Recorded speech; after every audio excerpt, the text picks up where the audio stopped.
Hi, I'm Kenny Leigh of Kenny Leigh & Associates. Our firm exclusively represents men in the area of family law. We have offices throughout the entire state of Florida to help you. I'm here today with our firm president, Stephanie Nolan, and we're going to talk about injunctions. Stephanie, basically, what is an injunction? An injunction is normally referred to as a restraining order, and basically what it does is it keeps people apart. Okay, so you say keeps people apart. Does that mean that anybody can just go in and say, I want an injunction against this individual because I want him to stay away from me? No. All right, what do you have to do? You have to have fear, or you have to have a physical altercation that has taken place. Okay, so technically you have to believe that there's imminent danger for an injunction to get granted by a court. So let's say an injunction is entered against you or against the husband, and the husband can the husband speak to the victim or anybody associated with the victim? No. Third parties are not. You're not allowed to go through a third party to be able to communicate to the person that is petitioning the court. Okay, for example, you can't say to your friend, hey, tell her XYZ. Right. That's right. Cannot. Okay, so, and that's where we get to the difference. An injunction is a civil matter, correct? Correct. Now, does that mean they cannot go to jail for an injunction?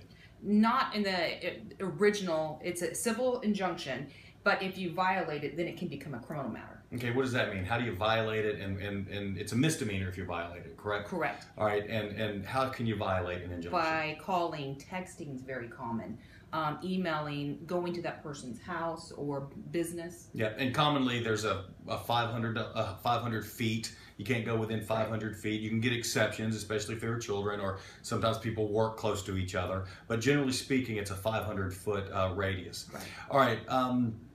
How long does your average injunction last? On average, 6 months to a year. Some are done on a permanent basis. Those are usually your more serious injunctions. All right, well, let's say it is for a year or any amount of time, but does that mean the injunction has to last forever, or is there a way a person can go back and get the injunction dismissed?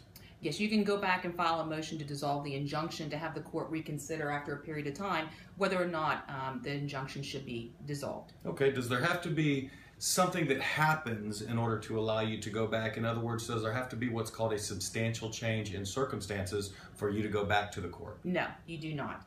Essentially what the court's going to want to see is, have you been complying with the injunction? Nothing has happened that's put the petitioner in fear, and basically the injunction has worked and there's no longer a need for it. Okay, so essentially if there's already an injunction in place, if there is the slightest deviation or you make a judge nervous at all, you will not get that dissolved. I can promise you that. All right, if you have any more questions about injunctions, please go to our website, divorcemenonly.com, or call us. Again, Kenny Leigh & Associates, our firm exclusively represents men in the area of family law throughout the entire state of Florida.